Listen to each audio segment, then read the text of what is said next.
Despite what everyone says, email outreach still works. Chances are you're just doing it wrong. I've been doing this now for 4 years. I went from struggling as a freelancer, barely being able to sell £500 websites, to now having a pretty decent, modest 6-figure web design agency here in the UK. I have a structure that I use with my cold outreach. It works very well, and I know that others are using this as well. So today I'm just going to be breaking this down and sharing it with you so you can implement this into your business and start finding more success with cold email. So ultimately there are 3 different outbound methods that you can use. There are cold email, there's cold calling if you would prefer, and there's direct cold messaging. Today we're focusing on the cold email. For me personally, as an introvert, this is what I always favored over the other 2. Now, cold calling was always the one that I preferred the least. That's just me. Now, if you're someone that doesn't mind picking up the phone and you're happy to do so, you're probably going to find more success with that. Cold calling is awesome.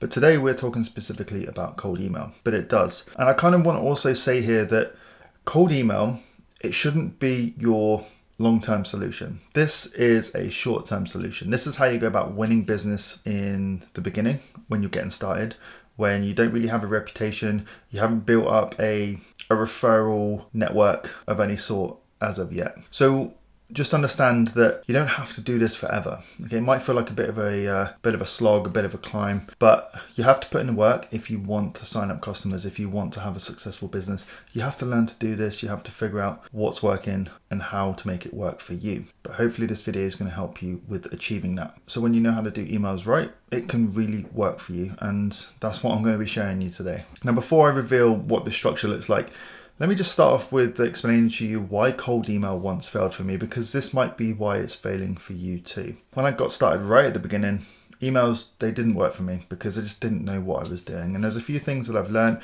and certainly a few things that I've tweaked over the years to now find that success. First of all, don't be coming in with the hot sell. Okay, you don't want to be pushy, you don't want to be sleazy. Remember, this person doesn't know you, so if you just come in all guns blazing trying to sell them a product, they're not going to be interested, okay? People don't like being sold to.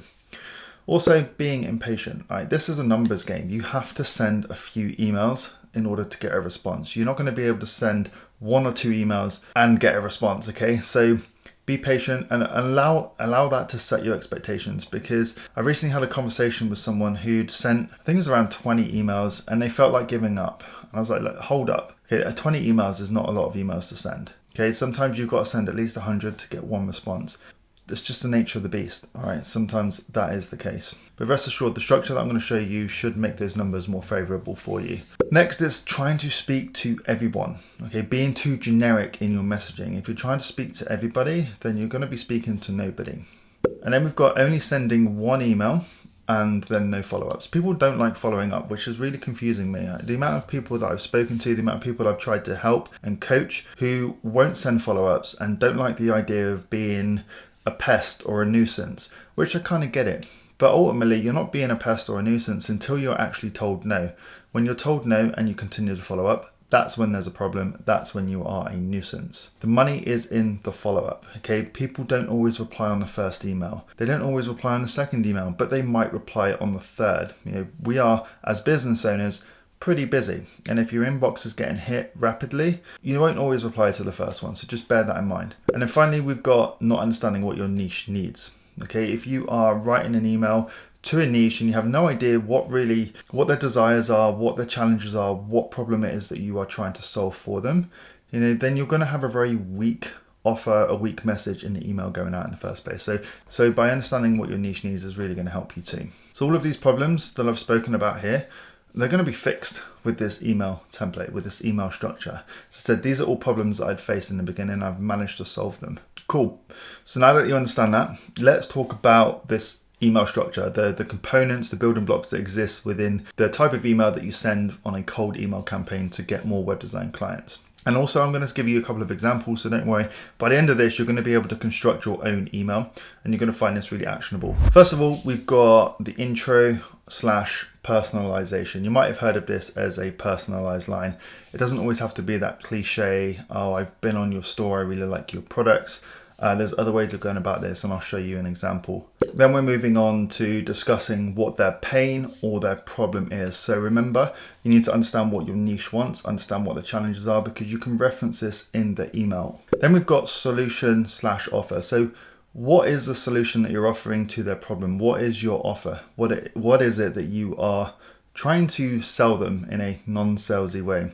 And then finally, we've got the call to action. So let's break each one of these down. But before we do, I just want to reference this slide, which existed in the previous video. And this is basically highlighting that there's 3 types of people that you can be emailing. You've got your inner circle, which is friends, family, and acquaintances. Then we've got an email list of ideal customers or people that have given you permission to contact them. And you do that by way of a lead magnet and building an email list of those desirable ideal customers.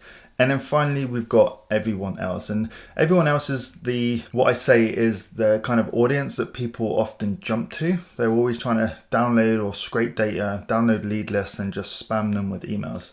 Okay, but don't forget that you have your inner circle. Don't forget that you can build a list of your ideal customers by way of a lead magnet. And then everybody else kind of falls as a third option. Don't go straight in with everyone else if you haven't exhausted the first 2 options first. So your inner circle first, email list of ideal customers second, and then you can start emailing everybody else. So breaking down this structure even further, let's have a look at the first point, which was the introduction and the personalization.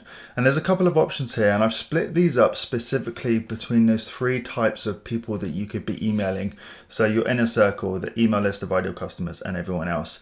Because I think depending on who you are emailing, that opening line is super important, and it will change depending on which one of those that you are trying to email. So for your inner circle, we've got, hey, first name, it's your name. So say Tristan, for example. It's been a long time. I don't know if you remember me, but, and then you explain how you know this person. If you're sending an email to an email list, so someone that's given you permission to email them, you could say something like, hey, first name, it's Tristan here. You want to take interest in one of my marketing product downloads called, and remind them what that product download is. So I thought I would take a chance to introduce myself. Okay, that's just your opening line. And remember, there's personalization because you're mentioning the specific download that they downloaded. You're using their name, and you're already building rapport. And then finally, we've got everyone else. So anyone else that you want to email, this one's going to be a bit more vague, but you can use personalization like this. So, hey, first name, my name is Tristan. I was looking for a local niche, so plumber, for example. And since we're both based in location, so say Exeter, I wanted to connect. So let me just reread that. So it could say, hi John, my name is Tristan. I was looking for a local plumber, and since we're both based in Exeter, I wanted to connect. So you're being specific with a few things. 1, you're using their name, which is a no-brainer. 2, you're referencing their niche. And 3, you're referencing the location. All right, so that's a couple of examples of your introduction, your personalized line. Now we've got the pain or the problem. So there's 3 options here again, but you'll see that I haven't segregated these out depending on who it is that you are communicating with, what type of audience that you're speaking to, because I think that these can work kind of interchangeably. So actually you can take all of these and you, as you'll see at the end, we can construct a pretty decent personalized email at the end. So we could say here, I've worked with other niche. So I've worked with other plumbers who are spending too much money on directory. So let's say Yell or Checkatrade, only to get rubbish inquiries rather than using their own website. Is that the same for you? Okay, so we're kind of touching on a pain point here. And it's that the amount of plumbers in this instance that are using a directory like Yell, spending loads of money with them and not getting the inquiries that they would like, rather than them actually spending probably less money on their website and getting better quality inquiries. And we're asking the question, is that the same for you? Next, we've got, while browsing through your website on my phone today, I noticed that it could be better set up for either mobile users, SEO, it could be better set up for performance. Okay, there's anything that you can see here that didn't quite sit right with their website, you can reference that here. You can't fully automate this process because the more personalization that you try and achieve, the less automation that you can achieve. Okay, personalization always wins. So although personalization takes more time, you tend to find that the win rate is a higher percentage than those that send more volume at a lower personalization rate. Hopefully you catch my drift there. And then finally, we've got, I noticed a few missing opportunities on your website that could be easily improved to boost engagement, conversions, SEO rankings, insert here, it's totally up to you. But it's super easy for you to fix. ... So a couple of examples there where you're identifying pain, you are speaking about a potential problem, but you have to make sure that it's relevant to the business that you're sending it to. You can't really, I'd say, it doesn't always make sense to construct one single email and blast it out to everybody because everyone's situation is different. But you've got some options here. You've got some couple of, paragraphs that you can slot in depending on the type of business that you're working with. So maybe you identify a website that's poorly on a mobile, poorly performing on a mobile, then you could use the middle paragraph here. Or maybe you've noticed something completely different and it's easy for them to fix, you could use this paragraph here.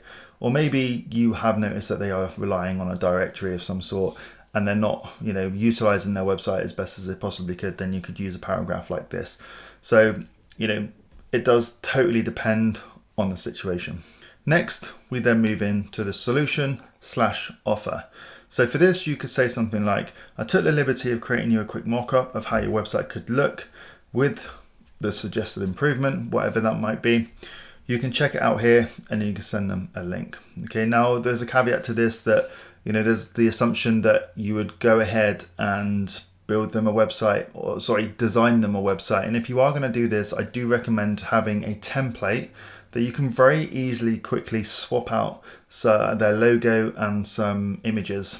Okay, it doesn't have to be super polished, super relevant to them. It just gives them an idea of how things could look. And the idea is to spark the conversation. Okay, and we'll get to that when we get to the call to actions. Next, I made a short video walking you through a couple of changes that could significantly improve the aspect of the website that you're looking to improve. You can watch it here. Now, this is for anyone that's pre-recording Loom videos and you will send that over. You could insert those there, absolutely no problem. But you could also change this if you, for example, were not looking to send Looms out right away and you wanted to invite them to accept the loom. That's what I'm trying to say. Then you could change that sentence to, would you like me to send it over? And that will prompt them to get back in touch with you and say, yeah, send it over. Then you can record the loom and you can pop it over to them. That often increases the watch rate. That's what I've learned from my time anyway. But if you are someone that wants to be proactive and is happy to sit and record looms, then by all means you can use that as an example. Next, here's a link to a quick guide or video. So if, for example, you have a blog article that's speaking about a specific problem that this business is suffering with, then you can send that over to them. Or if you've recorded a YouTube video like this one, then you can also send that over to them, because video as well is a great way to build rapport. It's a great way for you to become an authority. It's a great way for them to get to know you, like, and trust you. And the more that you can do that, the higher chance you have of them getting back in touch with you. Honestly, the amount of customers that I've been able to win because they've seen a video on my website or they've discovered me through YouTube, it's been fantastic. It's such a great platform to be able to build that rapport that needs to be built, that you can't always just do through text message or SMS or email alone. That's why video or face-to-face conversation on Zoom is always beneficial too. But I digress. So here's a link to a quick guide/video I put together on how to resolve whatever issue that they're facing. It's straightforward and easy to implement. And then there you go, that's that. And then finally, we've got that all-important call to action. Okay, now you really need to make sure that there is a call to action on your emails. It sounds silly, but 99% of people just won't respond if there isn't a call to action on there, because as human beings, we just want to be told what to do next. We don't want to have to think. We don't want to have to think about anything too intensely. If you tell me respond if you want to learn more, I'm going to be like, okay, yeah, I want to learn more, I'll respond, for example. So one thing that I've learned for sure is people are impatient and they get distracted. Okay, so make sure that you have that call to action, tell them exactly what you want them to do, and they have a much better chance of doing it, and you have a much better chance of getting a response. So don't forget the call to action. So a couple of examples of the call to action is, if you're curious about how I could help further, why not set up a quick call, ? You can book in a time that works for you here.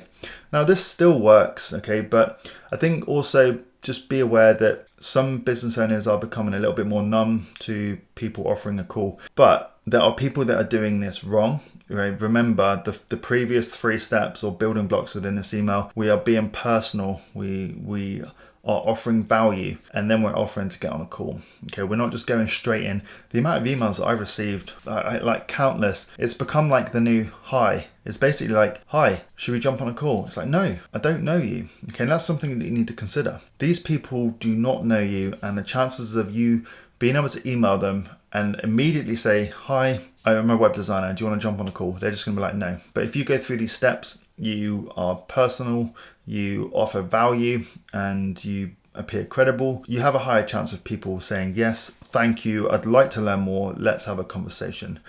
Alternatively, you could say something like, if you'd like me to help you implement said solution, just reply to this email and I'll be more than happy to see what I can do. So in this instance, you're basically saying, like, if you need some extra help, just reply. Okay, it's replying super easy, and then you can go back and engage in conversation, and preferably book a time that's suitable for both of you for you to have a conversation. And then finally, we've got, should you be interested in seeing more of my work and how I've helped other niche, so other plumbers, feel free to browse my portfolio here. So here, this is kind of a weaker one. I prefer the other 2 above, but this is kind of a keeping it cool. If you don't want to be super pushy, you can, send people to your portfolio and let your case studies kind of do the work for you.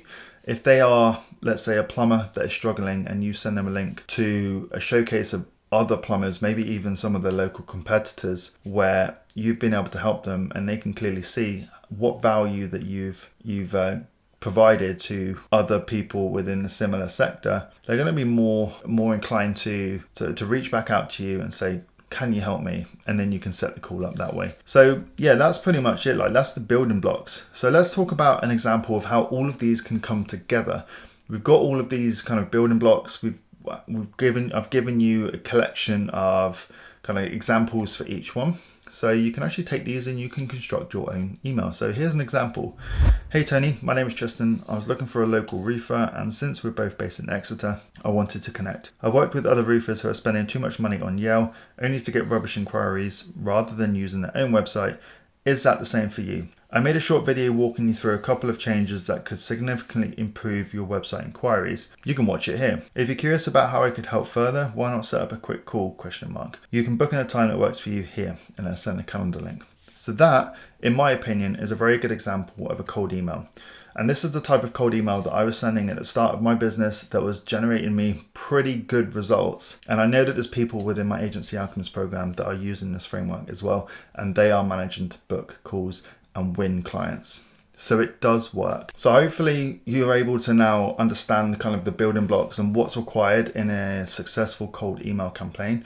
Don't be one of those people that are making the mistakes that I made in the beginning of my business.